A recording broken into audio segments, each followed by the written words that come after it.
Welcome to the Twisted Tentacle Tavern. I'm your innkeeper, Vase Odin, and today we're going to be concluding our leveled abilities for the Battlesmith Optimization Guide.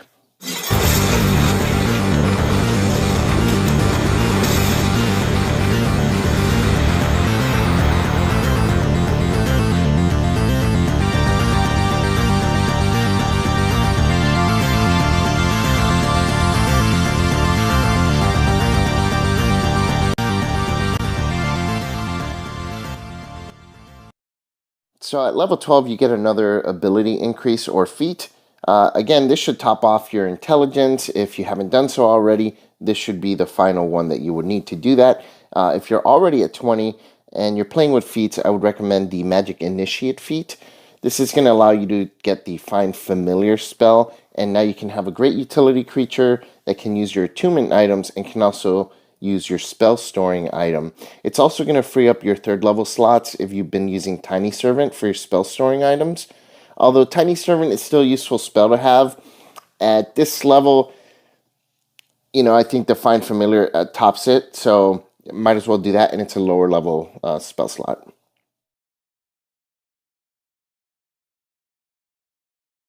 At level 13, you get a 4th level spell slot, which we're going to discuss in the 4th level spells video right up here.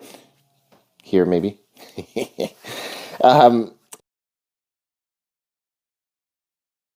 Then at level 14, you get 5 attunement slots, which is ridiculous. And you can attune to items regardless of class, race, level, and spell requirements. Basically, you can attune to pretty much any magic item. That is fantastic. No other class gets anything even close to this. I think I've heard that previous editions of D&D, some rogues used to get this ability at very high levels, but now it's the artificer that gets it. It's a very, very strong ability. It makes high-level artificers extremely strong. If anyone has played the official adventure books that Wizards of the Coast puts out, you know that at later levels you have usually a lot more magic items than you have attunement slots, and you have to pick and choose and sometimes get rid of items that you really wanted to use, but you just have one that's a little bit better. You wish you could use both, but you just don't have the attunement slots for it. Well, as an artificer, that's not going to be a problem. So that's really awesome. So basically, think about how strong this can be when you can have a magical shield, a magical armor, a ring of protection, giving you an insane armor class with your defender, giving disadvantage on one attack. I mean, you're basically going to be unhittable by physical attacks. And not only that, but any item that you find that's magical, you can use. So if you find a Staff of Power, a Staff of Swarming, a Holy Avenger weapon, and many others that maybe you don't have a party member that can use any of these, well, you can use any single one of them. So it doesn't matter that you find an item that's pretty much unusable by character classes in your group. You can always use whatever you find. And you also get 2 more infusions known and 1 more item that you can infuse.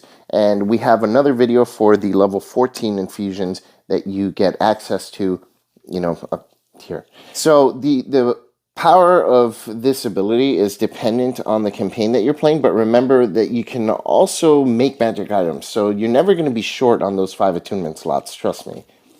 You also get 2 more infusions known and 1 more item that you can infuse to. You also get a new list of items that you can infuse, and we're going to go over those in the level 14 infusions video, which is going to be up here.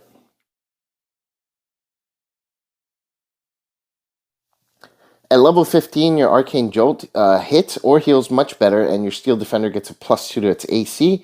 When your Steel Defender uses its reaction ability, the attacker takes automatic damage equal to 1d4 plus your intelligence modifier. It's not a whole lot at level 15, but any extra damage for free is still going to be definitely useful. And not having to roll to hit to do that damage, even better. So between your improved Arcane Jolt and this, your damage output increases pretty significantly at level 15. That's good because you have other classes that are getting some serious abilities at these higher levels. And since you can't cast super high level spells, it's nice that at least they beef up your damage a little bit. Level 16, here you get another ability improvement or a feat. Again, maximize your intelligence. If you haven't done so already, I don't see why you wouldn't have by now, but in case you haven't. And also improve your constitution if you want to. That's always going to be helpful for a class like the Artificer. Otherwise, if you're playing with feats, I do talk about some feats that I recommend in part 2 of the Artificer video. So check that out right here and look into the feats that I recommend for an Artificer Battlesmith.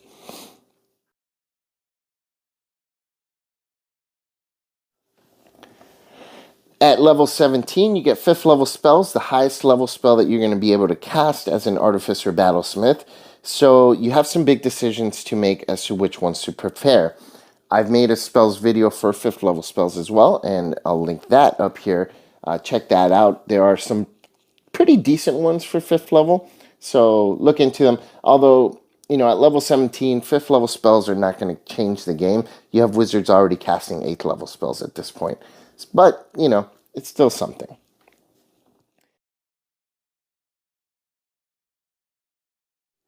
So at level 18, you get 2 more infusions known and 1 more infused items. There are no new infusions that you learn at this level. That caps out at level 14. But still, being able to infuse an additional item and knowing 2 more infusions, that's really nice. You also get to attune with up to 6 magic items. I mean, 5 items was already broken. 6 items. Holy cow. More attunement slots can be campaign specific, but again, as an Artificer, you're making magic items anyway, so that's not going to be a big deal.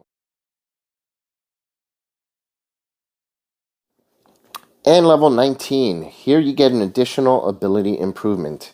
And the same thoughts apply to this as in the previous. If you haven't maxed out your intelligence, do so now. Otherwise, look into the feats that are in part 2 of this video series as far as the feats that I recommend for a Battlesmith.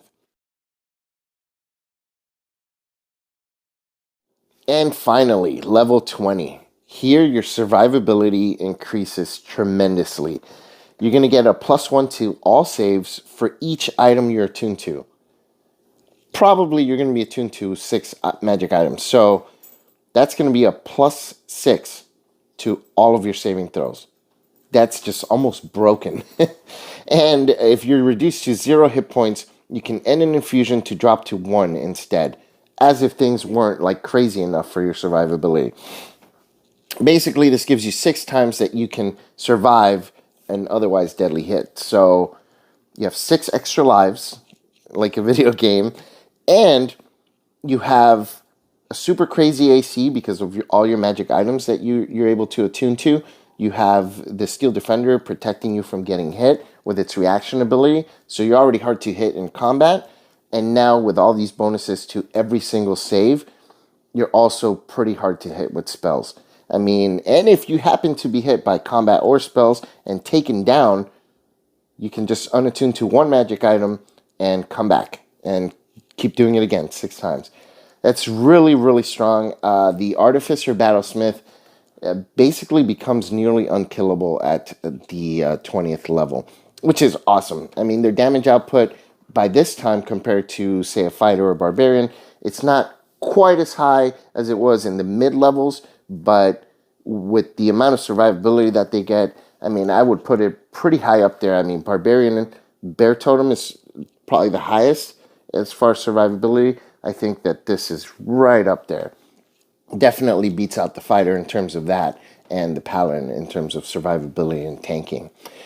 So, very, very good final level abilities, as they call capstone abilities. And yeah, if you ever find yourself playing a 20th level game, try out this Artificer Battlesmith at 20th level. I think you'll be pleasantly surprised. And that does it for this part of the series. Remember to check out the other videos in the series where we talk about the spells for the Artificer Battlesmith, we talk about the infusions, and we're putting out a video for races as well. So if you have any comments, please leave them in the comment section down below, and I'll be happy to answer them for you. Thank you guys for checking out this video series, and I'll talk to you guys in the next one.